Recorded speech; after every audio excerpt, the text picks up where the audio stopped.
and we debated on whether or not we're going to run 4 minutes of Roger Goodell talking. Yes, we did. Okay, we certainly, large conversation about it before the show started. But he talked about the future of watching the NFL. And the question basically was, forcing your fans to watch a playoff game on Peacock was obviously a massive topic of conversation going in. People weren't happy.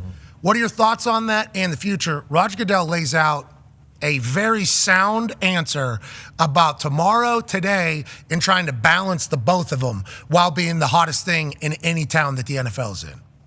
Well, Sam, I think you first have to back up a little bit and sort of understand where the media landscape is going. It's changing faster and deeper. Consumers are moving off of paid television services and going into digital streaming services and platforms. And we as the NFL have to be able to reach our fans there. One of the most positive things about the Peacock game was not just the fact that it outdrew the broadcast audience a year earlier in the same window. So people went there, experienced it. It worked technically in an incredible way, and our partners at Peacock and NBC, we give a lot of credit to them for that. But it also reduced our average age of the audience by almost 10 years. Is that good, he said? So youth audiences are going to those platforms and those apps, and we have to make sure our content is there. We still have over 90% of our games on free television. No other league, no other sports comes close to that.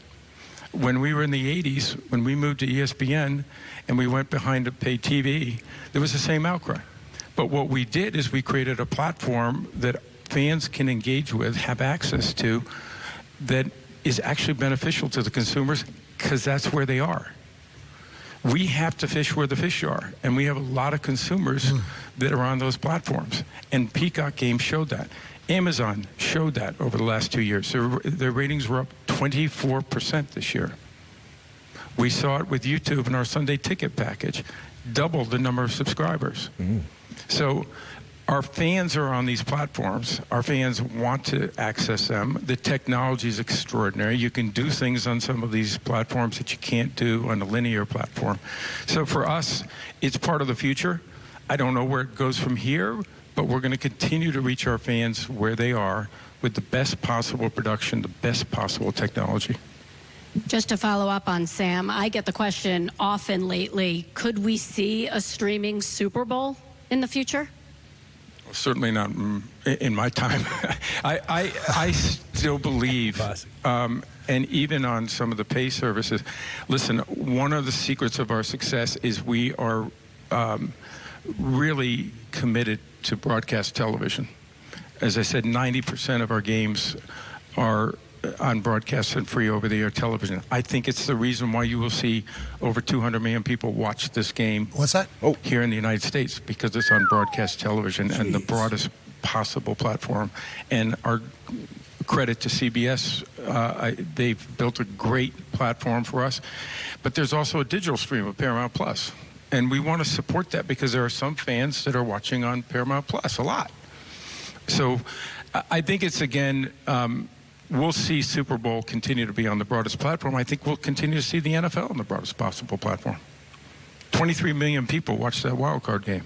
By the way. Following up on the question about the Peacock, I guess for the average person, how much money is too much money for the NFL to try to get out of the little man? Well, this is developing platforms. Just to be clear, this is developing a platform that a lot of consumers are on. A lot of our fans are moving in that direction. They're not just getting an NFL game; they're getting, a value in the sense of $5.99. I think it was for a month of the service, and they could get it for $30, $29.99 for a year.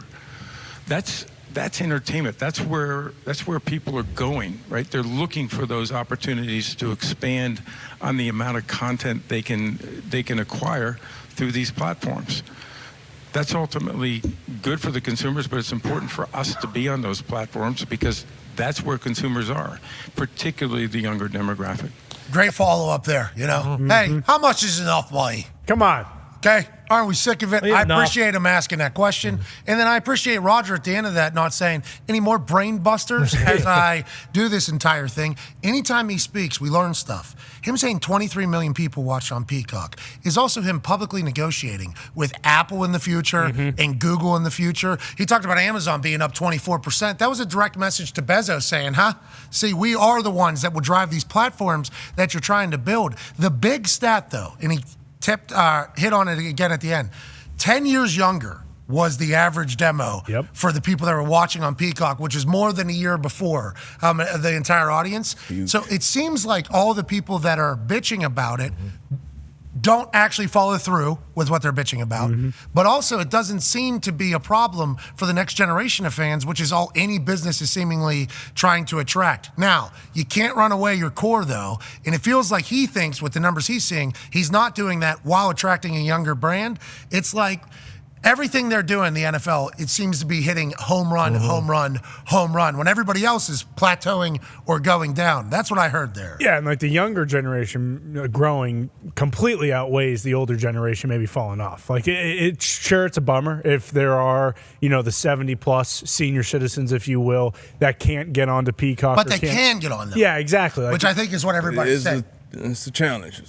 But it's the challenge. But it's kind of a win-win though, because like at my house, my kids, like I'm the only person in the house that watches cable television. Like everything else is a streaming service that I've had to download already.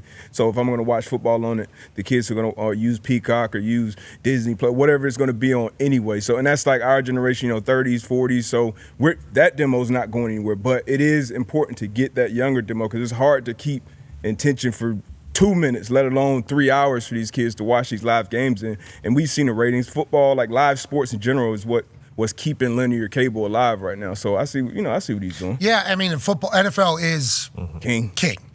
Pro Bowl the Pro Bowl games that everybody hates. Not everybody. We didn't mind it. Yeah, that was pretty entertaining. Actually watched it. There was some stuff that was certainly corny. Sure, it outdrew pretty much everything else. Yeah. And the NFL knows that that's what they're doing. And you can't run away the people that can't afford, these new streaming platforms. But I think what Roger Goodell was saying is we're being told that these people are already, when $5.99 back in the day for something that was added to a family that was living paycheck to paycheck, there's people that would say no. Nowadays, somehow, I don't know how it works, but seemingly everything's more expensive, seemingly impossible to have, but everybody has it. I don't understand how any of it works. And I think that's what Roger Goodell's saying is like our fears of maybe driving away people that wouldn't be able to afford that were not substantial fears.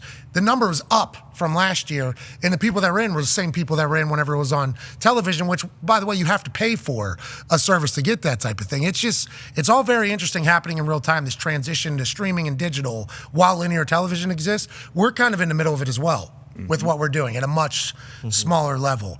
In the reporting of what's on this, what's on YouTube, what's on TikTok Live, what's on ESPN Linear, and all that. How do you market that? How do you sell that? How do you balance all that? How do you do that? It's like the NFL is doing that on the biggest of possible stages, bigger than anybody else, and almost kicking the door down to what tomorrow looks like for the rest of seemingly the business. Well, and I think that's an important and interesting distinction that like a lot of people forget about is like all these other sports leagues who most of their games are on ESPN or TBS or TNT or whatever. Like you do have to, every NFL game is either on Fox, NBC, or CBS, which is like you can get that with an antenna. You don't have to have cable. Like I mean, you obviously know that, but you don't think about that. Like, you don't have to pay for a paid cable package to watch 95% of NFL games. It's just these, Thursday nights and then the one playoff game on Peacock or whatever, and a couple of the games that are overseas on ESPN. But like the majority of their games are free for the public. 200 million. For sure. It's a wild number. In America, it's a wild number. Let alone a global That's audience. a shocking number, and I'd be shocked if it got there, but Roger didn't say that for shits and gigs. Like he's like you said earlier. Shits and gigs. Like you said earlier, like he's not throwing out that 200 number and it comes in at 170 and then like what happened? Yeah, Roger Goodell talked about a lot of things. He also talked about the refs and kickoffs. Let's start with the kickoff rule because he's not just talking about kickoffs anymore. No. He brought in another play that is very near and dear to this particular program's heart. We said last year, first off, as you know, this was a one-year rule. Fair catches and kickoffs. For Mickey me, Mouse. I thought this rule was necessary for the 1 year because we need to innovate. we need to work with our coaches and our competition committee and those across the league to find a way to keep the kickoff in the game. It's an exciting play. It's important for us. The same for punts. But when you see a higher injury rate for that play, you can't ignore that. And we haven't yet found that solution. And I think we've proven, tread lightly, Raj, over the last several years, you can make the game safer and more exciting at the same time. And that's our objective here. And I'm confident we'll get to that. It's going to take a little work, but this is a one-year rule, so I hope that will be a major focus this spring. Uh-oh. Punts might be going bye-bye. Why is he saying that? Good run, punts. This guy is calculated, cerebral. Yeah. Every word is thought out, and there's a reason for everything he says. It's planting a seed for what the future holds. If you were to go back years and years ago at this press conference, he chit-chatted about sports gambling, potentially leading to people talking about, oh, that muff kick must have been on purpose and scripting. Roger Goodell plants seeds for the future with everything he says, kind of delivers it and goes, hey, what's your response to that? Don't love that he snuck punt into that thing. Hey, Raj, I don't like that what you did for the kickoff made it less exciting and less important and potentially took jobs away from special teamers around the NFL and strategy and scheme and football IQ removed, just eliminating a play that could change a game on its head, change an environment, change a city, change a trajectory, change a city. Yeah. But now he's adding another one. That's right. Can't have it, Raj. Raj, the punt, too damn important football. Ask Jim Tressel. Most important play in football. Ask anybody that has been around football. What's the first meeting of the day? Special teams. What's the first thing we're going through? Punt. The football game is a game of territory.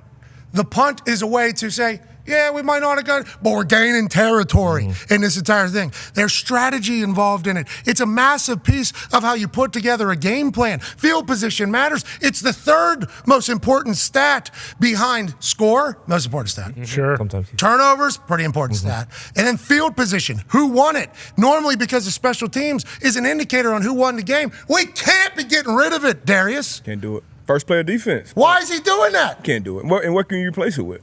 What can you replace the punt with? Like 4th down, you're 4th and 8. What do you? Well, what do I've you never do? seen an injury on punt either, by the way. Oh, Okay? I think Raj is making stuff up. It happened. Yeah. There's certainly an opportunity for some big time plays to be made, but everybody that's playing on the punt play signs up for that. They know exactly what they're signing up for, which has been a big part of the discussion for all of us that are former players. Now, granted, they did get a massive lawsuit smacked against them. Sure. About CTE and Tell the Truth, Dr. Will Smith. Right, and they changed. And the entire thing like that. And they changed rules and tried to get better. And it started this conversation about we got to make the game this, we got this many practices, we got to change the way the hits are over the middle, to the game that we see right now that he alluded to, where you can make the game safer and more explosive and exciting. And he basically said, we're trying to do that to the kickoff right now. It's like, how about we just get the guys that go on kickoff as they're going on the field, just sign with their blood. You can even print and just say, yep, I'm cool with it, whatever, and go out there. Because the kickoff is football.